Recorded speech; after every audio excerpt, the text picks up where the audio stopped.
જય ગુરુદેવ વિદ્યાર્થી મિત્રો, આજે આપણે ધોરણ 10માં વિજ્ઞાન વિષયમાં ચેપ્ટર નંબર 3 વિશે વાત કરવાની છે.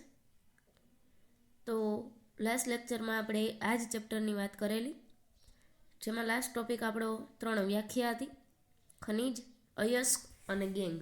આ ત્રણ વ્યાખ્યા છે એ આપણે ફરીથી રિપીટ કરીએ અને પછી આપણો આજનો નવો ટોપિક છે સ્ટાર્ટ કરીએ.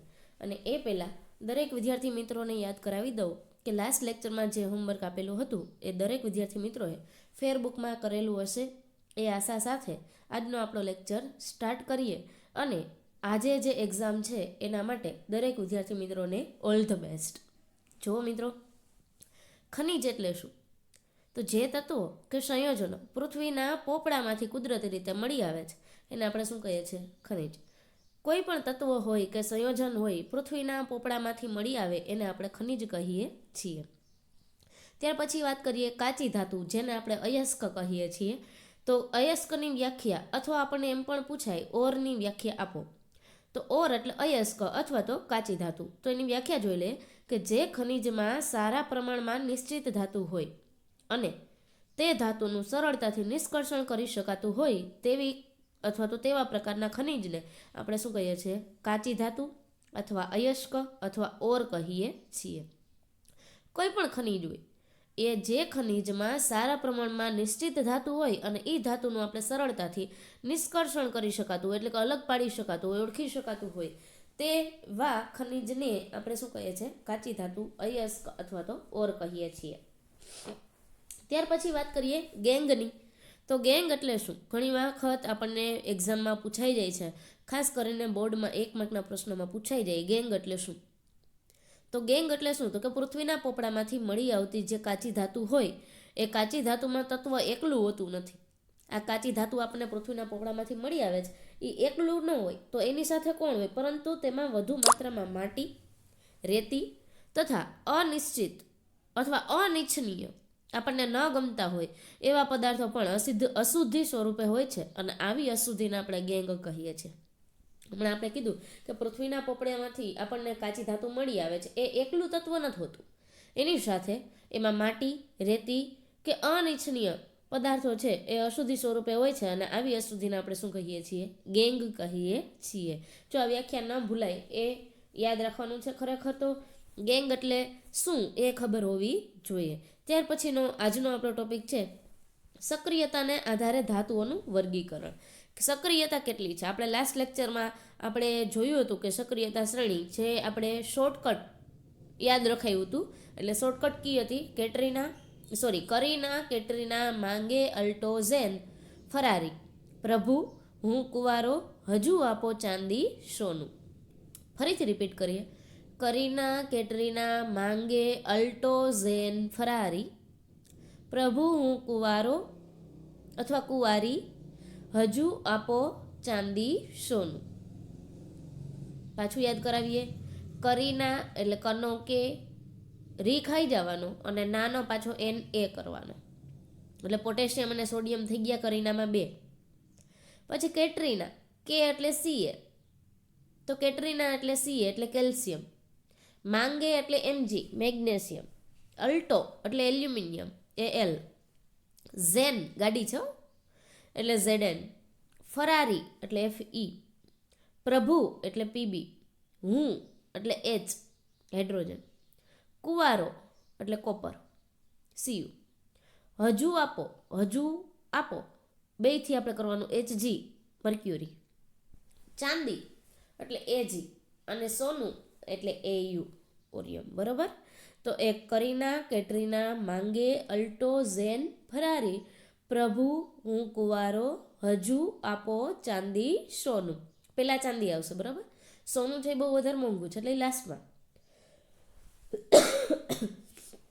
તો એના આધારે આપણે જોઈએ કે સક્રિયતાના આધારે ધાતુઓનું વર્ગીકરણ છે એ આપણે સમજાવવાનું છે. તો મિત્રો એ આપણે જોઈએ સક્રિયતાના આધારે ધાતુઓનું વર્ગીકરણ.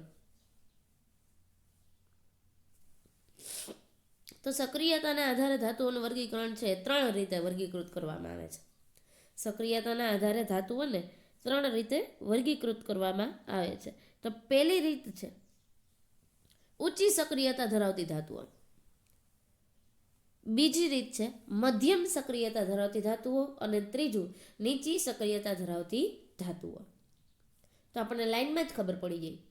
જે ઉપરના કરીના, કેટરીના, માંગે, અલ્ટો એ ઊંચી સક્રિયતા ધરાવતી ધાતુઓ છે. ઝેન, ફરારી, પ્રભુ, હું કુંવારો ત્યાં સુધીનું શું છે? મધ્યમ સક્રિયતા ધરાવતી ધાતુઓ. જો એમાં હું નહીં આવે, હાઇડ્રોજન નથી આપ્યો. ત્યાર પછી હજુ આ પખાઈ જવાનું, ચાંદી, સોનું એ બંને આવશે નીચી સક્રિયતા ધરાવતી ધાતુઓ. ખાઈ શું જવાનું? તો કે હું અને હજુ આપો આટલું ખાઈ જવાનું. બરાબર. તો જો અલ્ટો સુધી શું આવશે? કરીનાથી સ્ટાર્ટ કરીને અલ્ટો સુધી ઊંચી સક્રિયતા ધરાવતી ધાતુઓ. ત્યાર પછી ઝેનથી કુવારો સુધીનું એ આવશે મધ્યમ સક્રિયતા ધરાવતી ધાતુઓ અને ચાંદી, સોનું આવશે નીચી સક્રિયતા ધરાવતી ધાતુઓ. તો આપણને આ એક શોર્ટકટ કી આવડી જશે એટલે આમાંથી આ ક્વેશ્ચન પણ આવડી જશે. તો ઊંચી સક્રિયતા ધરાવતી ધાતુઓમાં શું હશે? તો કે સક્રિયતા શ્રેણીમાં ટોચ ઉપર જે રહેલી ધાતુઓ છે એ ખૂબ જ વધુ સક્રિય હોય છે. તો આપણને ખબર ટોચ ઉપર કોણ આવે? કરીના, કેટરીના, માંગે, અલ્ટો ત્યાં સુધીનું. તો એ ટોચ ઉપર રહેલી ધાતુઓ છે જે વધારે સક્રિય છે, એટલે કે ખૂબ જ વધુ સક્રિય હોય છે. દાખલા તરીકે પોટેશિયમ, સોડિયમ, કેલ્શિયમ, મેગ્નેશિયમ અને એલ્યુમિનિયમ. તો આપણે એને યાદ રાખીશું કરીના, કેટરીના, માંગે, અલ્ટો. અલ્ટો સુધી જ માંગે છે. બરાબર. તો અલ્ટો છે એ પહેલાં માંગી લીધી એટલે ત્યાં સુધીની ઊંચી સક્રિયતા. પછી ઝેન ને ફરારી નવી નીકળીને પછી માંગે છે, પણ એ તો મધ્ય સક્રિયતા ધરાવતી ધાતુઓમાં નીકળી જશે. તો મધ્યમ સક્રિયતા ધરાવતી ધાતુઓમાં શું આવશે? હજી ઉપર ઊંચી સક્રિયતા ધરાવતી ધાતુઓમાં એક પોઈન્ટ રહી ગયો કે આ ધાતુઓ એટલી હદે સક્રિય હોય છે કે ક્યારેક કુદરતમાં મુક્ત સ્વરૂપે મળતી નથી. ક્યારેય કુદરતમાં એ મુક્ત રૂપે આપણને મળતી નથી. એટલી સક્રિય ધાતુ છે કે કરીના, કેટરીના, માંગે, અલ્ટો એ ક્યારેય આપણને કુદરતી સ્વરૂપેમાં મળતી આવતી નથી. મધ્યમ સક્રિયતા ધરાવતી ધાતુઓ જોઈએ તો કે આ સક્રિયતા શ્રેણીમાં મધ્યમાં રહેલી ધાતુઓ જે મધ્યમ સક્રિય હોય છે. તો મધ્યમાં હોય એવી કોણ છે? તો કે ઝેન, ફરારી, પ્રભુ, કુવારો. હું કાઢી નાખવાનું. બરાબર. તો એમાં દાખલા તરીકે આવશે ઝેન એટલે ઝેડન, ફરારી એટલે Fe, પ્રભુ એટલે Pb, હું કાઢી નાખવાનું, અને કુવારો એટલે Cu, જેને આપણે કહીએ છીએ ઝેડન એટલે ઝિંક, Fe એટલે આયન, Pb એટલે લેડ અને Cu એટલે કોપર. તો આ મધ્યમ સક્રિય છે. આ ધાતુઓ ઓક્સાઇડ, સલ્ફાઇડ અથવા કાર્બોનેટ સ્વરૂપે પૃથ્વીના ભૂપૃષ્ઠ એટલે કે પોપડામાંથી મળે છે. Zinc oxide, iron oxide, lead oxide કે કોપર ઓક્સાઇડ અથવા સલ્ફાઇડ અથવા તો કાર્બોનેટ સ્વરૂપે પૃથ્વીના પોપડામાંથી આપણને મળી આવે છે. હવે આપણે વાત કરીએ નીચી સક્રિયતા ધરાવતી ધાતુઓ. તો સૌથી નીચે કોણ છે? તો કે ચાંદી અને સોનું. મર્ક્યુરી ખાઈ જવાનું, હજુ આપો એ ખાઈ જવાનું. બરાબર. તો નીચી સક્રિયતા ધરાવતી ધાતુઓમાં કોણ છે? ચાંદી અને સોનું. સક્રિયતા શ્રેણીમાં તળિયે રહેલી ધાતુઓ સૌથી ઓછી સક્રિય હોય છે. તે ઘણીવાર મુક્ત અવસ્થામાં મળી આવે છે. ઉપરની ટોચની ધાતુઓ છે કુદરતમાં ક્યારેય મુક્ત સ્વરૂપે નથી મળી આવતી. જ્યારે નીચેની સક્રિયતા ધરાવતી ધાતુઓ છે જે તળિયાના ભાગે ચાંદી અને સોનું છે એ કુદરતમાં મુક્ત સ્વરૂપે અથવા મુક્ત અવસ્થામાં મળે છે. દાખલા તરીકે ચાંદી અને સોનું. બરાબર. તો હવે બાજુમાં જે આપણને આપેલું છે KNaCaMgAl એટલે કરીના, કેટરીના, માંગે, અલ્ટો જે વધુ સક્રિય છે અને વિદ્યુત વિભાજનથી મેળવાય છે. હવે આને મેળવવા હોય તો કઈ પદ્ધતિથી મેળવાય? તો કે વિદ્યુત વિભાજનની પદ્ધતિથી મેળવવામાં આવે છે. ટોચ ઉપર જે રહેલા છે એ ઊંચી સક્રિયતા ધરાવતી ધાતુઓ છે જે આપણે વિદ્યુત વિભાજનની રીતથી મેળવવી જરૂરી છે અથવા એની રીતે જ મેળવાય છે.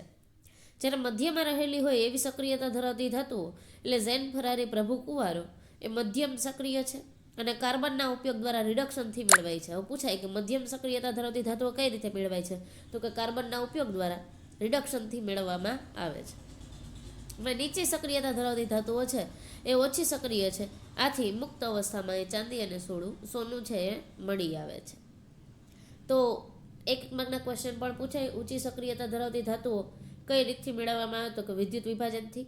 મધ્યમ સક્રિયતા ધરાવતી ધાતુઓ છે એ કાર્બનના ઉપયોગ દ્વારા રિડક્શનથી મેળવવામાં આવે છે. જ્યારે નીચી સક્રિયતા ધરાવતી ધાતુઓ છે ઓછી સક્રિય છે એટલે એ મુક્ત અવસ્થામાં મળી રહે છે. તો આ 27મો ક્વેશ્ચન છે એ તમારે પાકી નોટમાં લખવાનો છે. ત્યાર પછી વાત કરીએ તો નેક્સ્ટ ક્વેશ્ચન છે, કાચી ધાતુમાંથી શુદ્ધ ધાતુના નિષ્કર્ષણમાં સમાવિષ્ટ જે તબક્કાઓ હોય એ ચાર્ટ સ્વરૂપે દર્શાવો. કયા સ્વરૂપે? ચાર્ટ સ્વરૂપે. તો એ અયસ્ક એટલે જે કાચી ધાતુ છે, જેની આપણે આગળના ક્વેશ્ચનમાં વાત કરી ગયા, એ કાચી ધાતુ જેને આપણે અયસ્ક અથવા ઓર કહીએ છીએ, તો એ અયસ્કનું સંકેન્દ્રણ કરવાનું. સંકેન્દ્રીકરણ એટલે ભેગું કરવાનું. અને એની 3 રીત છે: ઊંચી સક્રિયતા ધરાવતી ધાતુઓ, મધ્યમ સક્રિયતા ધરાવતી ધાતુઓ અને નીચી સક્રિયતા ધરાવતી ધાતુઓ. ત્યાર પછી જોઈએ તો ઊંચી સક્રિયતા ધરાવતી ધાતુઓ છે એ પીગળેલી અયસ્કનું વિદ્યુત વિભાજન. હમણાં મેં કીધું ને, ઊંચી સક્રિયતા ધરાવતી ધાતુઓ હોય એ કઈ રીતે મેળવવામાં? તો કે વિદ્યુત વિભાજનની રીતથી. પણ પીગળેલી અયસ્કનું વિદ્યુત વિભાજન, જે ઓગળેલી હોય એ કાચી ધાતુનું શું કરવાનું? વિદ્યુત વિભાજનથી મેળવવામાં આવે. એટલે વિદ્યુત વિભાજન પદ્ધતિ એમાં લાગુ પાડવામાં આવે, ત્યાર પછી એ શુદ્ધ ધાતુ થાય. બાકી તો એ કેવી છે? કાચી ધાતુ છે, એમાં મિશ્રણ છે. તો એ આખું ઊંચી ધાતુનું સાઈડમાં આપણે કરી નાખવાનું અને જોઈ લેવાનું કે ઊંચી સક્રિયતા ધરાવતી ધાતુઓને પીગળેલી અયસ્કનું વિદ્યુત વિભાજન કરવાનું, એમાંથી આપણને શુદ્ધ ધાતુ મળશે. જ્યારે મધ્યમ સક્રિયતા ધરાવતી ધાતુ હોય એમાં પાછા 2 ફાટા પડશે. હમણાં જ મેં કીધું હતું ને કે ઓક્સાઇડ, કાર્બોનેટ અને કાં તો સલ્ફાઇડ સ્વરૂપે મળી આવે. તો એ કાર્બોનેટ વાળી કાચી ધાતુ હોય અને સલ્ફાઇડ વાળી કાચી ધાતુ હોય, એ 2 પ્રકારે મળી આવે છે આપણને. કાર્બોનેટ અયસ્ક અને સલ્ફાઇડ અયસ્ક. કાર્બોનેટ અયસ્ક છે એમાં કઈ પદ્ધતિથી શુદ્ધિકરણ કરવામાં આવે? તો કે કેલ્સિનેશન. કાર્બોનેટ, કેલ્સિનેશન, કઈ યાદ રાખવાનો. સલ્ફાઇડ અયસ્ક છે એમાં ભૂંજન લાગુ પડશે. શું લાગુ પડશે? ભૂંજન. 2 માર્કમાં પૂછાઈ જાય ભૂંજન સમજાવો, અને 2 માર્કમાં બીજું પૂછાઈ જાય કેલ્સિનેશન સમજાવો. તો કેલ્સિનેશન આવે એમાં કાર્બોનેટ અયસ્ક આવે, ભૂંજનમાં સલ્ફાઇડ અયસ્ક આવે. એ યાદ રાખવાનું. એ કેલ્સિનેશન અને ભૂંજન 2 પ્રક્રિયા થાય પછી ધાતુનો ઓક્સાઇડ બને, અને એ ધાતુનો ઓક્સાઇડ એમાં રિડક્શન દ્વારા અશુદ્ધ ધાતુ હોય એનું શુદ્ધિકરણ થાય. એટલે એ ધાતુનું શુદ્ધિકરણ છે રિડક્શન દ્વારા થશે. આપણે ખાલી ઉપર છોલું જોયું હતું આગળ કે જે મધ્યમાં રહેલી ધાતુ હોય એ કાર્બનના રિડક્શન એટલે કાર્બનના ઉપયોગ દ્વારા રિડક્શન પદ્ધતિથી મેળવવામાં આવે છે, તો એનું શુદ્ધિકરણ થાય છે. તો અહીંયા આપણે એ જોયું કે મધ્યમ સક્રિયતા ધરાવતી ધાતુઓ હોય એનું 2 પ્રકાર વિભાજન થાય. એક તો કાર્બોનેટ અયસ્ક હોય અને બીજું સલ્ફાઇડ અયસ્ક હોય. કાર્બોનેટ અયસ્ક હોય એનું કેલ્સિનેશન દ્વારા શુદ્ધિકરણ થાય, અને સલ્ફાઇડ અયસ્ક હોય એનું ભૂંજન પ્રક્રિયાથી શુદ્ધિકરણ કરવાનું હોય. હવે કેલ્સિનેશન અને ભૂંજન 2થી ધાતુનો ઓક્સાઇડ બને. એ ધાતુનો ઓક્સાઇડ છે રિડક્શન દ્વારા અશુદ્ધ ધાતુ હોય એને છૂટી પાડવામાં આવે અને પછી ધાતુનું શુદ્ધિકરણ થાય. તો એ એક આ મધ્યમ સક્રિયતા ધરાવતી ધાતુઓનું શુદ્ધિકરણ થઈ ગયું. ત્યાર પછી આવશે નીચી સક્રિયતા ધરાવતી ધાતુઓ, જે ફક્ત સલ્ફાઇડ અયસ્ક હોય અને એને આપણે ભૂંજન કહીએ છીએ. ભૂંજનમાંથી ધાતુ છૂટી પાડવાની અને પછી ધાતુનું શુદ્ધિકરણ થાય. સલ્ફાઇડ અયસ્ક હોય ને એમાં ભૂંજન પ્રક્રિયા જ લાગુ પડે. કઈ પ્રક્રિયા લાગુ પડશે? ભૂંજન. તો આ એક ચાર્ટ તમારે યાદ રાખવાનો છે. ત્યાર પછી સક્રિયતા શ્રેણીમાં જે નીચે રહેલી ધાતુઓ છે એનું નિષ્કર્ષણ સમજાવો. ઊંચી સક્રિયતા ધરાવતા હોય એનું તો આપણે નિષ્કર્ષણ ઉપરના લેક્ચર ટોપિકમાં જોયું. હવે નીચી સક્રિયતા ધરાવતી હોય, જે નીચે રહેલી છે સોનું અને ચાંદી, એનું આપણે જોઈએ. તો હમણાં જ કીધું જે નીચે રહેલી હોય એમાં સલ્ફાઇડ અયસ્ક હોય એને આપણે ભૂંજન કહીએ. પછી એમાંથી ધાતુ છૂટી પડે અને પછી ધાતુનું શુદ્ધિકરણ થાય. તો જોઈએ આપણે સક્રિયતા શ્રેણીમાં નીચે રહેલી ધાતુઓ કેવી હોય? ખૂબ જ નિષ્ક્રિય હોય. કેવી હોય? ખૂબ જ નિષ્ક્રિય, કારણ કે કુદરતી અવસ્થામાં એટલે કુદરતમાં મુક્ત અવસ્થામાં મળી આવે છે. આ ધાતુઓના ઓક્સાઇડને માત્ર ગરમ કરી તેનું રિડક્શન થઈ અને ધાતુ છૂટી પડી જાય. જે આ નીચી સક્રિયતા ધરાવતી ધાતુઓ છે એનું ઓક્સાઇડ છે, એ ધાતુઓના ઓક્સાઇડ હોય એને ફક્ત તમે ગરમ કરો એટલે એનું રિડક્શન થઈ જાય અને ધાતુ છે એ છૂટી પડી જાય. રિડક્શન એટલે શું? તો કે ઓક્સિજન છૂટો પડવાનો, હાઇડ્રોજન ઉમેરાવો. તો જો દાખલા તરીકે સિનાબાર એટલે મર્ક્યુરી સલ્ફાઇડ HgS, જે મર્ક્યુરીની કાચી ધાતુ છે. જો એમાં સલ્ફાઇડ જોડાઈ ગયો મર્ક્યુરી સાથે. નીચી સક્રિયતામાં કોણ આવે? હજુ આપો ચાંદી સોનું. તો હજુ આપો એટલે મર્ક્યુરી Hg. તો એ મર્ક્યુરી છે સલ્ફાઇડ સાથે જોડાઈ જાય એટલે એને આપણે સિન્નાબાર કહીએ છીએ. યાદ રાખજો HgSનું નામ શું છે? સિન્નાબાર.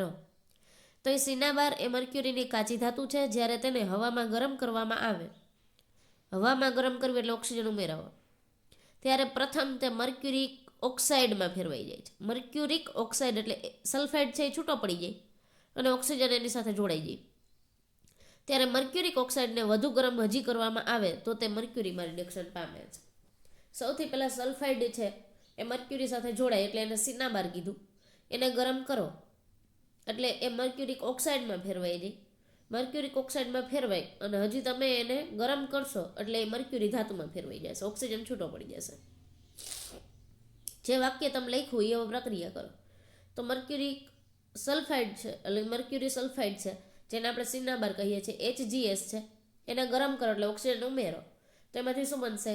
HgO. સલ્ફર છે એ છૂટો પડી જાય અને જે ઓક્સિજન તમે ગરમ કરવામાં વાપરો છે એ પણ સલ્ફર સાથે જોડાઈ જાય, સલ્ફર ડાયોક્સાઇડ છે એ છૂટો પડે. પછી તમારે એને શું કરી નાખવાનું? બેલેન્સ કરી નાખવાનું. HgS પ્લસ O2 માંથી છૂટું પડશે HgO plus SO2. Sulphur dioxide તો છૂટો પડી ગયો. હવે બેલેન્સ કરવું ન હોય અને યાદ રાખવું હોય તો ભૂંજન પ્રક્રિયામાં 23-22નો કોડ હશે. 23-22. 23 એટલે જો HgS છે એની આગળ બગડો છે, O2 છે પ્રક્રિયકમાં એની આગળ તગડો છે, 23 થઈ ગયા. એના પછી નિપજ હોય તો એ નિપજમાં 22 છે. જો HgOમાં 2 અને SO2માં 2. 23-22નો કોડ છે કે નથી? બે પ્રક્રિયક અને 2 નિપજ હોય ત્યારે 23-22નો કોડ છે એ ભૂંજન પ્રક્રિયા માટે લાગુ પડશે. ત્યાર પછી જે HgO નિપજમાં વધ્યો એને હજી ગરમ કરો એટલે જો એને ઉષ્મા લખ્યું એટલે ગરમ કરવું. તો એમાંથી મર્ક્યુરી છે HgOમાંથી છૂટું પડશે એટલે ઓક્સિજન છે એ વાયુ સ્વરૂપે છૂટો પડી જશે. મર્ક્યુરિક ઓક્સાઇડ છે HgO એને ગરમ કરશો એટલે Hg મર્ક્યુરી છૂટું પડશે અને ઓક્સિજન વાયુ છૂટો પડી જશે. તો એ આપણને મર્ક્યુરી ધાતુ મળી ગઈ પાછી, ફરીથી શુદ્ધિકરણ થઈ ગયું. આ જ પ્રમાણે કોપર કે જે કુદરતમાં કોપર સલ્ફાઇડ સ્વરૂપે તેની અયસ્ક તરીકે મળી આવે છે એટલે એમાં પણ સલ્ફર જોડાણ એટલે ભૂંજન પ્રક્રિયાથી અને તેને ગરમ કરવાથી નીચે મુજબ કોપર ધાતુ છે એ છૂટી પડે છે અથવા મળી આવે છે. તો જો કોપર સલ્ફાઇડને ગરમ કરો એટલે કોપર ઓક્સાઇડ બને, ક્યુપ્રિક ઓક્સાઇડ, Cu2O મળ્યું, સલ્ફર ડાયોક્સાઇડ છે એ છૂટો પડે. સેમ ઉપર સિન્નાબારની પ્રક્રિયા જોઈ એ જ. એવી જ રીતે ક્યુપ્રિક ઓક્સાઇડ છે Cu2O એની પ્રક્રિયા તમે પાછી એને હજી ગરમ કરો તો કોપર ધાતુ છૂટી પડે. પણ અહીંયા એને અલગથી પ્રક્રિયા કરી. એ ક્યુપ્રિક ઓક્સાઇડ છે એટલે Cu2O છે એની કોપર સલ્ફાઇડ સાથે પ્રક્રિયા કરો અને પછી એને ગરમ કરો તો પણ એમાંથી કોપર છે એ છૂટું પડશે અને સલ્ફર ડાયોક્સાઇડ છે છૂટો પડશે. જો બેયમાં પ્રક્રિયકમાં આગળ કોપર છે. પહેલી પ્રક્રિયા છે એટલે પહેલો પ્રક્રિયક છે copper oxide Cu2O, cupric oxide છે બરાબર. તો એમાં કોપર 4 છે અને બીજો પ્રક્રિયકમાં કોપર 2 છે એટલે ટોટલ નિપજમાં આપણે 6 કોપર છૂટા પડ્યા પ્લસ SO2. તો બીજું કોપર સલ્ફાઇડ છે એમાં સલ્ફર 1 છે અને આગળ પેલો પ્રક્રિયક છે એમાં ઓક્સિજન 2 છે તો SO2 વાયુ છૂટો પડી જાય છે. ખબર પડી ગઈ મિત્રો? તો એ Cu2O પ્લસ Cu2S ની પ્રક્રિયા કરો એટલે નિપજમાં તમને મળે 6 કોપર અને સલ્ફર ડાયોક્સાઇડ વાયુ. તો કોપર ધાતુ છે એ તમને મળી આવે છે. તો આ ક્વેશ્ચન એક અગત્યનો છે જે તમારે પાકી નોટમાં લખવાનો છે. ત્યાર પછી આપણે વાત કરીએ 31મા ક્વેશ્ચનની કે સક્રિયતા શ્રેણીની મધ્યમાં રહેલી જે ધાતુ છે એનું તમારે શું કરવાનું છે? નિષ્કર્ષણ. ઝેન ફરારી પ્રભુ હું કુવારો. તો જુઓ એમાં સક્રિયતા શ્રેણીની મધ્યમાં રહેલી જે ધાતુઓ છે જેવી કે લોખંડ, ઝીંક, સીસુ એટલે કે લેડ, કોપર વગેરે મધ્યમ પ્રતિક્રિયાત્મકતા એટલે કે સક્રિય હોય છે, મધ્યમ સક્રિય છે. કોણ? તો આપણે યાદ રાખવાનું ઝેન ફરારી પ્રભુ કુવારા. એટલે કે લોખંડ, ઝીંક, લેડ એટલે સીસુ અને કોપર આ ધાતુઓ સામાન્ય રીતે કુદરતમાં સલ્ફાઇડ અને કાર્બોનેટ સ્વરૂપે મળી આવે છે. કયા સ્વરૂપે? સલ્ફાઇડ અને કાર્બોનેટ સ્વરૂપે મળી આવે છે. પૂંજનમાં મેં કયો કોડ યાદ રાખવાનું કીધો મિત્રો? 23-22.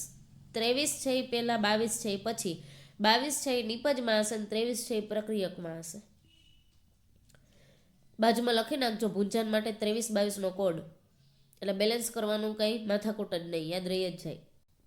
ધાતુને તેના સલ્ફાઇડ અથવા કાર્બોનેટમાંથી મેળવવા કરતાં તેના ઓક્સાઇડમાંથી મેળવવા વધારે સરળ છે. સલ્ફાઇડમાંથી મેળવવા કરતાં ઓક્સાઇડમાંથી સરળતાથી મળી જાય. સલ્ફાઇડમાંથી ઓક્સાઇડ બને અને ઓક્સાઇડમાંથી ધાતુ બને, તો એ બે પ્રક્રિયા કરવી પડે. એટલે સલ્ફાઇડમાંથી ઓક્સાઇડ અને ઓક્સાઇડમાંથી ધાતુ એ અઘરું થોડુંક થઈ જાય. એટલે સલ્ફાઇડ કરતાં ઓક્સાઇડમાંથી સરળતાથી ધાતુ છે એ મળી આવે છે, એક જ પ્રક્રિયા થાય. તેથી રિડક્શન કરતાં પહેલાં સલ્ફાઇડ કે કાર્બોનેટ સ્વરૂપ હોય એ કાર્બોનેટ સ્વરૂપે રહેલ ધાતુને ઓક્સાઇડ સ્વરૂપમાં ફેરવવી જરૂરી છે.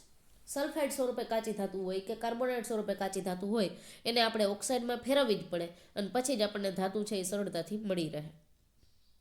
સલ્ફાઇડ યુક્ત જે કાચી ધાતુ છે એને વધુ માત્રામાં હવાની હાજરીમાં સખત ગરમ કરવામાં આવે ત્યારે તે ધાતુ ઓક્સાઇડમાં ફેરવાય. જે આપણને સલ્ફાઇડ સ્વરૂપે કાચી ધાતુ મળે છે એને હવામાં સખત ગરમ કરવાની અને પછી આપણને ઓક્સાઇડમાં મળે છે. અને આ પદ્ધતિને આપણે ભૂંજન પદ્ધતિ કહીએ છીએ. શું કહીએ છીએ?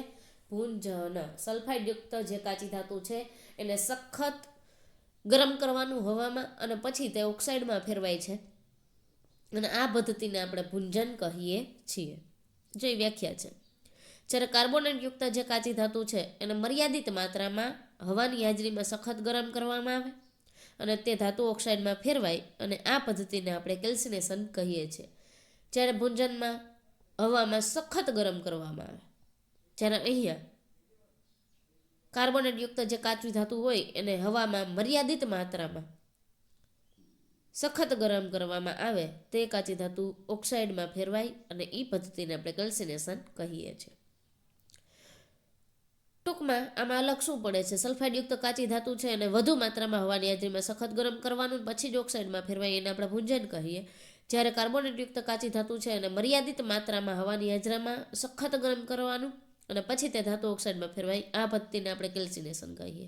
જો બે વ્યાખ્યા છે એ યાદ રાખવાની છે. હવે બે પ્રક્રિયા આપણે જોઈએ. દાખલા તરીકે ઝીંકની અયસ્ક છે, એના માટે ભૂંજન અને કેલ્સિનેશન પ્રક્રિયા લાગુ પાડીએ તો ઝીંકની અયસ્ક સલ્ફાઇડ સ્વરૂપે હોય તો ભૂંજન અને કાર્બોનેટ સ્વરૂપે હોય તો કેલ્સિનેશન. જોઈએ મિત્રો, તો ઝીંક છે સલ્ફાઇડ સ્વરૂપે છે ZnS, એને સખત રીતે ગરમ કરવામાં આવે એટલે ઓક્સિજન એમાં ઉમેરાય તો આપણને ઝીંક ઓક્સાઇડ અને સલ્ફર ડાયોક્સાઇડ વાયુ મળશે. 23-22નો કોડ જોઈ લ્યો છે, યાદ જ રાખવાનું છે.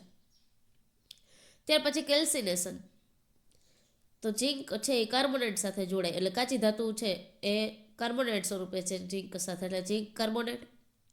એને ગરમ કરો મર્યાદિત હવાની હાજરીમાં સખત ગરમ કરવાનું એટલે ઝીંક ઓક્સાઇડ અને કાર્બન ડાયોક્સાઇડ છે છૂટો પડે, તો આ ભૂંજન અને કેલ્સિનેશન પ્રક્રિયા થશે.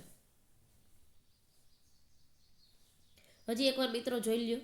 ભૂંજન માટે સલ્ફર હોવો જોઈએ, કાર્બોનેટ છે એ હોય એટલે કેલ્સિનેશન પ્રક્રિયા થાય.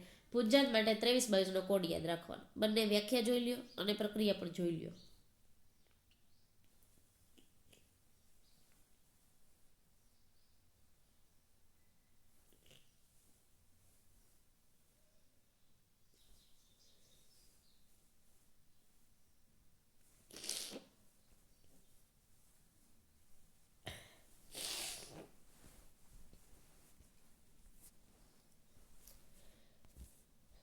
જોયું મિત્રો. ત્યાર પછી થોડીક એવી માહિતી જોઈ લે કે રિડક્શન કરતા તરીકે કાર્બન સિવાય ઘણી વખત વધુ સક્રિય ધાતુઓ જેવી કે સોડિયમ, કેલ્શિયમ, એલ્યુમિનિયમ પણ વપરાય છે રિડક્શન કરતા તરીકે. કાર્બન સિવાય ઘણી બધી સક્રિય વધારે ધાતુ હોય એટલે કે ઉપરની ટોચની હોય એ ધાતુઓ જેમ કે સોડિયમ, કેલ્શિયમ, એલ્યુમિનિયમ એ વપરાતી હોય છે. તે નીચી સક્રિયતા ધરાવતી ધાતુઓને તેમના સંયોજનમાંથી શું કરી નાખે? વિસ્થાપિત એટલે છૂટી પાડી દે છે, છૂટી કરી નાખે છે. દાખલા તરીકે મેંગેનીઝ ડાયોક્સાઇડ, મેંગેનીઝ એટલે Mn, બરાબર. તો એ મેંગેનીઝ છે એ ડાયોક્સાઇડ એટલે O2, MnO2 એને એલ્યુમિનિયમના ભૂકા સાથે ગરમ કરવામાં આવે તો કઈ પ્રક્રિયા થાય, શું થાય? મેંગેનીઝ ડાયોક્સાઇડને એલ્યુમિનિયમના ભૂકા સાથે ગરમ કરવામાં આવે, એલ્યુમિનિયમ છે એ ઊંચી સક્રિયતા ધરાવતી ધાતુમાં આવશે, એટલે એને વિસ્થાપિત કરી નાખશે, નીચી સક્રિયતા ધરાવતી ધાતુ હોય એને. તો મેંગેનીઝ ડાયોક્સાઇડની એલ્યુમિનિયમના ભૂકા સાથે પ્રક્રિયા કરવામાં આવે તો આપણને મેંગેનીઝ ધાતુ છૂટી પડશે અને એલ્યુમિનિયમ ઓક્સાઇડ બની જશે અને ઉષ્મા છે એ છૂટી પડી જશે. જો MnO2+4 છે એ એલ્યુમિનિયમ, એટલે એલ્યુમિનિયમનો ભૂકો, એમાંથી આપણને 3 મેંગેનીઝ ધાતુ છૂટી પડે છે અને એલ્યુમિનિયમ ઓક્સાઇડ છે એ છૂટો પડે છે, જે નિપજમાં 2 એલ્યુમિનિયમ ઓક્સાઇડ બતાવેલા છે અને વધારાની ઉષ્મા છે એ છૂટી પડે છે. તો આ મેંગેનીઝ ડાયોક્સાઇડને એલ્યુમિનિયમના ભૂકા સાથે ગરમ કરવાથી આપણને શું મળે છે ખબર પડી જાય તો મેંગેનીઝ ધાતુ છૂટી પડે અને એલ્યુમિનિયમ ઓક્સાઇડ છે એ છૂટો પડશે અને ઉષ્મા છે છૂટી પડે છે. ત્યાર પછી અગત્યનો ક્વેશ્ચન, જો આ ક્વેશ્ચન પણ તમારે પાકી નોટમાં લખવાનો છે. ઊંચી સક્રિયતા ધરાવતી ધાતુઓનું નિષ્કર્ષણ, મધ્યમ સક્રિયતા ધરાવતી ધાતુઓનું નિષ્કર્ષણ અને નીચી સક્રિયતા ધરાવતી ધાતુઓનું નિષ્કર્ષણ, એ તો 3 લખવાના જ છે. એ સિવાય સૌથી અગત્યનો ક્વેશ્ચન, થર્મિટ પ્રક્રિયા એટલે શું? થર્મિટ રિએક્શન. જુઓ, જે પાકી નોટમાં લખવાનો છે મિત્રો, અને પૂછાય પણ છે, આપણને 2 માર્કમાં પૂછાઈ જાય છે. થર્મિટ પ્રક્રિયા સમજાવો. તો વધુ સક્રિય ધાતુઓ ઓછી સક્રિય ધાતુઓને તેમના સંયોજનમાંથી વિસ્થાપિત કરે. વધારે જે સક્રિય ધાતુઓ હોય એ ઓછી સક્રિય ધાતુઓને સંયોજનમાંથી શું કરે? છૂટી પાડે, વિસ્થાપિત કરે છે. આવી વિસ્થાપન પ્રક્રિયાઓ ખૂબ જ વધારે ઉષ્માક્ષેપક હોવાથી મળતી કાચી ધાતુ છે એ પીગળેલી અવસ્થામાં મળે છે અને આવી પ્રક્રિયાને આપણે થર્મિટ પ્રક્રિયા કહીએ છીએ. વધારે સક્રિય ધાતુઓ ઓછી સક્રિય ધાતુઓ છે એને સંયોજનમાંથી છૂટી કરે છે. આવી વિસ્થાપન પ્રક્રિયા છે એ ખૂબ જ વધારે ઉષ્માક્ષેપક હોવાથી જે ધાતુ મળે છે એ પીગળેલ અવસ્થામાં મળે છે અને એ પ્રક્રિયાને આપણે થર્મિટ રિએક્શન અથવા થર્મિટ પ્રક્રિયા કહીએ છીએ. દાખલા તરીકે આયર્ન ઓક્સાઇડ Fe2O3ની એલ્યુમિનિયમ સાથે પ્રક્રિયાથી મળતી જે પીગળેલી આયર્ન ધાતુ છે એનો ઉપયોગ રેલવેના પાટા અથવા મશીનની તિરાડ જે પડેલી હોય એને જોડવા માટે કરીએ છીએ, વેલ્ડિંગ તરીકે. તો રેલવેના જે પાટા છે એ ઉનાળામાં પોળા થઈ ગયા હોય છે અને એને જોઈન્ટ કરવા માટે અથવા મશીનમાં ક્યાંય તિરાડ પડી ગઈ હોય તો એને જોઈન્ટ કરવા માટે આનો ઉપયોગ કરવામાં આવે છે. તો એ પ્રક્રિયા જોઈ લે. આયર્ન ઓક્સાઇડની એલ્યુમિનિયમ સાથે પ્રક્રિયા થાય તો આયર્ન ધાતુ, લોખંડ ધાતુ છે એ છૂટી પડે અને એલ્યુમિનિયમ ઓક્સાઇડ છૂટો પડે નિપજમાં અને ઉષ્મા છે છૂટી પડશે. તો એલ્યુમિનિયમ જે આપણને મળ્યો એ પીગળેલ અવસ્થામાં મળે છે. તો અહીંયા આ થર્મિટ પ્રક્રિયા આપણે જોઈ, જે અગત્યનો ક્વેશ્ચન પાકી નોટમાં લખવાનો છે. ત્યાર પછીનો ક્વેશ્ચન છે સક્રિયતા શ્રેણીમાં ટોચ ઉપર રહેલી ધાતુઓનું નિષ્કર્ષણ સમજાવો. તો સક્રિયતા શ્રેણીમાં જે ટોચ ઉપર રહેલી ધાતુઓ છે ખૂબ જ સક્રિય હોય છે. આવી ધાતુઓના સંયોજનનું કાર્બન વડે રિડક્શન કરી શકાતું નથી. વધારે સક્રિય છે એટલે કાર્બન વડે એનું રિડક્શન ન કરી શકાય, કારણ કે આ ધાતુઓનું કાર્બન કરતાં ઓક્સિજન પ્રત્યે આકર્ષણ વધારે છે. કાર્બન કરતાં એનું આકર્ષણ કઈ તરફ વધારે છે? તો કે ઓક્સિજન તરફ. આથી આવી ધાતુઓના નિષ્કર્ષણ માટે વિદ્યુત વિભાજનીય રિડક્શન પદ્ધતિ વપરાય છે. રિડક્શન ન કરી શકાય કારણ કે એ કાર્બન કરતાં ઓક્સિજન સાથે વધારે સક્રિય હોય છે અથવા આકર્ષણ ધરાવે છે, એટલે એને આપણે વિદ્યુત વિભાજનીય રિડક્શન પદ્ધતિથી જ અલગ કરવામાં આવે છે, છૂટું પાડવામાં આવે છે. તો કઈ પદ્ધતિ વપરાશે જે ઊંચી સક્રિયતા ધરાવતી હોય એ ધાતુઓ માટે? તો કે એના માટે વિદ્યુત વિભાજન રિડક્શન પદ્ધતિ વપરાય છે. દાખલા તરીકે સોડિયમ,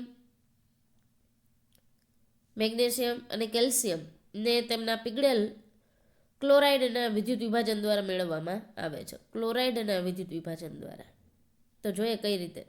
તો વિદ્યુત વિભાજન દરમિયાન ધાતુઓ છે એ કેથોડ, જેને આપણે ઋણ વીજભારિત વિદ્યુત ધ્રુવ કહીએ છીએ, એનોડને ધન વિદ્યુત ભારિત કહીએ છીએ. તો વિદ્યુત વિભાજન દરમિયાન ધાતુઓ છે કેથોડ પાસે જમા થાય, જ્યારે ક્લોરીન વાયુ છે એ એનોડ પાસે જમા થાય છે. કેથોડ પાસે વિદ્યુત વિભાજન દરમિયાન જે ધાતુઓ હોય એ કેથોડ પાસે જમા થાય છે અને ક્લોરીન છે એ વાયુ એનોડ પાસે જમા થાય છે. તો જુઓ મિત્રો, કેથોડની પ્રક્રિયા તો એમાં ધાતુ હશે એ કેથોડ પાસે જમા થશે, ઋણ છે એટલે એમાં ઇલેક્ટ્રોન છે એ સ્વીકારે અને એનોડ છે એ ઇલેક્ટ્રોન છે ગુમાવે. એટલે યાદ રાખવાનું, કેથોડ છે ઇલેક્ટ્રોન પ્રક્રિયકમાં લે અને એનોડ છે એ ઇલેક્ટ્રોન નિપજમાં લે. તો કેથોડ છે સોડિયમ ધાતુ છે, ઇલેક્ટ્રોન સ્વીકારશે, બરાબર, એટલે એને પ્લસ સોડિયમ ધન ધાતુ છે, ધન વીજભારિત છે, ઇલેક્ટ્રોન સ્વીકારશે અને તટસ્થ થઈ જશે અને સોડિયમ ધાતુ છૂટી પડશે. એટલે વિદ્યુત વિભાજન દ્વારા એનું રિડક્શન થાય છે. એનોડ છે એ ક્લોરાઇડ હોય છે, ક્લોરીન વાયુ છે, આપણે ક્લોરીન વાયુ છે એ એનોડ પાસે જમા થાય છે. તો અહીંયા ક્લોરાઇડ Cl માઇનસ, એમાંથી આપણને નિપજમાં મળશે Cl2 પ્લસ 2 ઇલેક્ટ્રોન. જેટલા આમાં વીજભાર હોય ધન કે ઋણ એટલા ઇલેક્ટ્રોન છૂટા પડે. તો અહીંયા ક્લોરીન Cl2 એટલે આગળ પ્રક્રિયકમાં 2Cl માઇનસ છે તો એટલા જ ઇલેક્ટ્રોન એમાંથી છૂટા પડે. આ જ રીતે એલ્યુમિનિયમ ઓક્સાઇડ Al2O3 ના વિદ્યુત વિભાજનીય રિડક્શન દ્વારા પણ એલ્યુમિનિયમ મેળવી શકાય છે. આવી જ રીતે શું કરવાનું, એનું એલ્યુમિનિયમ મેળવી શકાય, પણ કઈ પદ્ધતિથી? વિદ્યુત વિભાજનીય રિડક્શન પદ્ધતિથી મેળવવામાં આવે છે. ત્યાર પછી જોઈએ ધાતુઓના શુદ્ધિકરણ માટેની વિદ્યુત વિભાજનીય શુદ્ધિકરણ પદ્ધતિ સમજાવો. જે ધાતુઓ હોય એનું શુદ્ધિકરણ માટેની વિદ્યુત વિભાજનીય શુદ્ધિકરણ પદ્ધતિ વપરાવાની. જો અગત્યનો ક્વેશ્ચન છે, આ પણ બાકી નોટમાં લખવાનો થશે અને 4 માર્કમાં પૂછાય છે. તો સૌથી પહેલાં આકૃતિ જોઈ લો. એનોડ અને કેથોડ બે સળિયા આપ્યા છે કાર્બનના, એની વચ્ચે તમારું બેટરીને બધું જોડી દેવાનું, સ્વિચને જોડેલું પણ આપણને દેખાય છે. કેથોડ છે એ લાલ કલર જેવો સળિયો દેખાય છે અને એનોડ છે એ થોડોક બ્લેક કલર જેવો દેખાય છે. એનોડ છે એ અશુદ્ધ કોપરની પટ્ટી હોય, કેથોડ છે એ શુદ્ધ કોપરની પટ્ટી હોય. તો એમને ખબર પડી જાય અય એનોડ એ અશુદ્ધ અય થઈ ગયું અને એનો કલર થોડો કાળાશ પડતો છે, કારણ કે એમાં બધી ધાતુઓ મિશ્રણ હોય. અને કેથોડ છે એ શુદ્ધ છે એટલે એનો કલર જો લાલાશ પડતો આપ્યો છે, એ શુદ્ધ કોપરની પટ્ટી છે. અને એને કોપર સલ્ફાઇડ એટલે CuSO4 એના દ્રાવણમાં મિશ્રણ કરવામાં આવે છે. દૂધિયા કલર જેવું પાણી દેખાય છે એ કોપર સલ્ફાઇડનું છે, સલ્ફેટ છે, કોપર સલ્ફેટ. તો એસિડિક કોપર સલ્ફેટનું દ્રાવણ પણ બીકરમાં ભરેલું છે, પાત્રમાં ભરેલું છે. હવે રાસાયણિક પ્રક્રિયા થશે કેમ કે બેટરીને સ્વિચ બંને ચાલુ છે. તો અશુદ્ધ કોપર છે જે એનોડ સળિયો છે, સૌથી પહેલાં એમાં શું થશે, પ્રક્રિયા થશે અને એમાંથી શુદ્ધ જે કોપર છે એ કેથોડ ઉપર જમા થશે. સાથે સાથે વાત કરું તો કોપર છે એ દ્રાવણમાં પણ છે CuSO4, તો એ કોપર પણ અંદર રાસાયણિક પ્રક્રિયા થશે અને ક્યાં જશે, કેથોડ ઉપર. અને એનોડ ઉપર જે અશુદ્ધિ રહેલી છે એ એનોડ સળિયાની નીચે જમા થશે, જેને આપણે એનોડિક પંક કહીએ છીએ. એ અશુદ્ધિઓ છે. અશુદ્ધિ બધી પાત્રમાં નીચે એનોડની નીચે જે તળિયે બેસી જાય છે, જેને આપણે એનોડિક પંક કહીએ છીએ. અને શુદ્ધ કોપર ધાતુ છે એ બધી કેથોડ ઉપર જમા થાય છે. જુઓ મિત્રો, કાચી ધાતુમાંથી મેળવેલ ધાતુ અશુદ્ધ હોય છે. કાચી ધાતુમાંથી જે ધાતુ મેળવેલ હોય કેવી હોય, અશુદ્ધ. આથી ધાતુનું શુદ્ધિકરણ કરવું જરૂરી છે. કાચી ધાતુમાંથી જે ધાતુ આપણને મળેલ હોય એ અશુદ્ધ હોય એટલે એનું આપણે શુદ્ધિકરણ કરવું જરૂરી છે. વિદ્યુત વિભાજનીય શુદ્ધિકરણ એ અશુદ્ધ ધાતુઓના શુદ્ધિકરણ માટે સૌથી વ્યાપક પ્રમાણમાં વધુ પ્રમાણમાં વપરાતી પદ્ધતિ છે. આ વિદ્યુત વિભાજનીય શુદ્ધિકરણ પદ્ધતિ છે એ અશુદ્ધ ધાતુઓનું શુદ્ધિકરણ કરવા માટે સૌથી વધારે પ્રમાણમાં વપરાતી પદ્ધતિ હોય તો વિદ્યુત વિભાજનીય શુદ્ધિકરણ પદ્ધતિ વપરાય છે. દાખલા તરીકે કોપર, ઝીંક, ટીન, નિકલ, ચાંદી અને સોના જેવી ધાતુઓને શુદ્ધ કરવા માટે વિદ્યુત વિભાજનીય રિડક્શન કરવામાં આવે છે, જેમાં અશુદ્ધ ધાતુના સળિયાનો એનોડ અને શુદ્ધ ધાતુની પટ્ટી છે એ પાતળી પટ્ટીને આપણે કેથોડ બનાવવામાં આવે છે. અશુદ્ધ ધાતુનો સળિયો હોય એને આપણે એનોડ તરીકે લેવાનું અને શુદ્ધ ધાતુની પટ્ટી હોય એને આપણે કેથોડ તરીકે લેવાની. દાખલા તરીકે હું વાત કરું તો આપણી ઘરે અથવા તો આપણી શેરીમાં કે ગામમાં ઘણા એવા ફેરિયાઓ જેવા આવતા હોય છે ને એમ કહે કે તમારી ઘરે જે સોનું હોય છે કાળું પડી ગયું હોય અથવા ચાંદી કાળું પડી ગયું હોય તો લાવો અમે તમને ધોઈ દઈએ. એટલે સીસીમાંથી પાણી કાઢે, એક વાટકામાં કે એમાં નાખે, પછી આપણે મૂર્ખા થઈને એ ચાંદી કે સોનું ધોવડાવવા માટે આપ્યું હોય એ એમાં ડૂબાડે. એટલે સીસીમાં હોય શું એની પાસે, જો તમે ચાંદી નાખો તો એ AgNO3ની બોટલ ખોલે, એટલે સિલ્વર નાઇટ્રેટની બોટલ ખોલે, અને એમાં તમારે ચાંદીનું જે કાંઈ હોય મટીરિયલ એ ધોવા નાખે, એટલે એ જે પાણી હોય એમાં અશુદ્ધિ તો નીકળી જ જાય, સાથે સાથે થોડુંક એવું ચાંદી પણ નીકળી જાય. સમજાણ મિત્રો? એટલે જે પાણી પાછું વધ્યું એ તો ભાઈ સીસી ભરી લે, ઘરે જઈને પાછું એનોડ અને કેથોડ મૂકે અને ચાંદી પાછું પોતાનું ભેગું કરી લે, એટલે શુદ્ધ ચાંદી પાછું પોતાને મળી ગયું. એવી જ રીતે સોનાનું પણ, તો એમાં AuNO3 મૂકીએ અને પછી એ પાણી સ્વરૂપે લેવાનો, અથવા AuSO4 પણ લઈ શકાય. એ પાણી સ્વરૂપે લેવાનું, પછી તમારે સોનાનો હાર કે એ ધોવાનો, એટલે એ ભાઈ ઘરે જઈને પાછી આ એનોડ અને કેથોડની પ્રક્રિયા કરે અને પોતે પાછી બીજી સોનાની ધાતુઓ છે એ કેથોડ ઉપર જમા કરી લે. એટલે ભૂલે ચૂકે આપણે એવું સોનું કે ચાંદી ધોવડાવવા દેવાનું નહીં, કેમ કે એ લોકો જ તાજા થાય, આપણને તો એમાં નુકસાન જ થાય છે. તો ધાતુ ક્ષારના દ્રાવણનો વિદ્યુત વિભાજ્ય એટલે કે ઇલેક્ટ્રોલાઇટ તરીકે ઉપયોગ કરવામાં આવે છે. આ ધાતુ ક્ષાર છે, કોપર સલ્ફેટ છે, એનો આપણે વિદ્યુત વિભાજ્ય ઇલેક્ટ્રોલાઇટ તરીકે ઉપયોગ કરવામાં આવે છે. આકૃતિમાં જે દર્શાવ્યું છે એ જ રીતે આપણે સાધનોને ગોઠવવાના.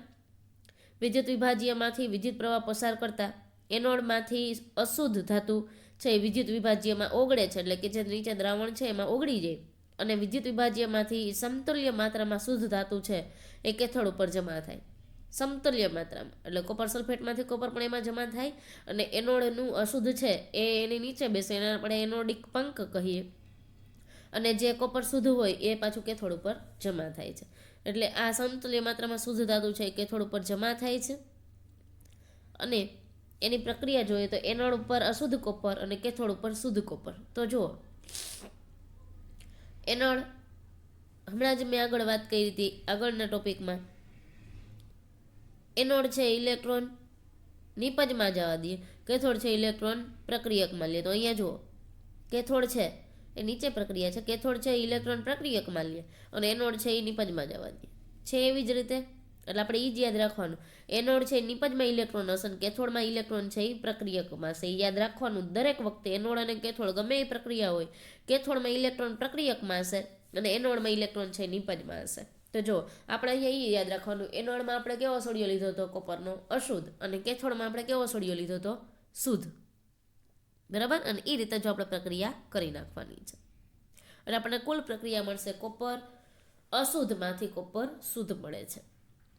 દ્રાવ્ય અશુદ્ધિઓ દ્રાવણમાં જાય છે. દ્રાવ્ય અશુદ્ધિઓ ક્યાં જાય? ઓગળેલી જે અશુદ્ધિ હોય છે ક્યાં જાય? દ્રાવણમાં, નીચે એનોડના સળિયાની નીચે તળિયે બેસી જાય.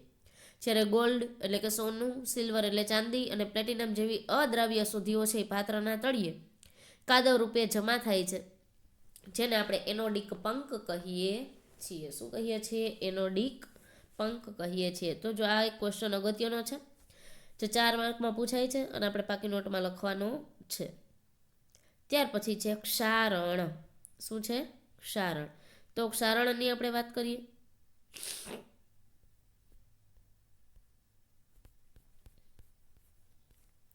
જે આપણે નેક્સ્ટ લેક્ચરમાં વાત કરીશું. તે પછી 10 મિનિટનું જ કામ છે એ આપણે નેક્સ્ટ લેક્ચરમાં લઈ લેશું. આજે આપણે અહીંયા આ લેક્ચર છે પૂર્ણ કરીએ છીએ. અસ્તુ. Thank you. જય ગુરુદેવ.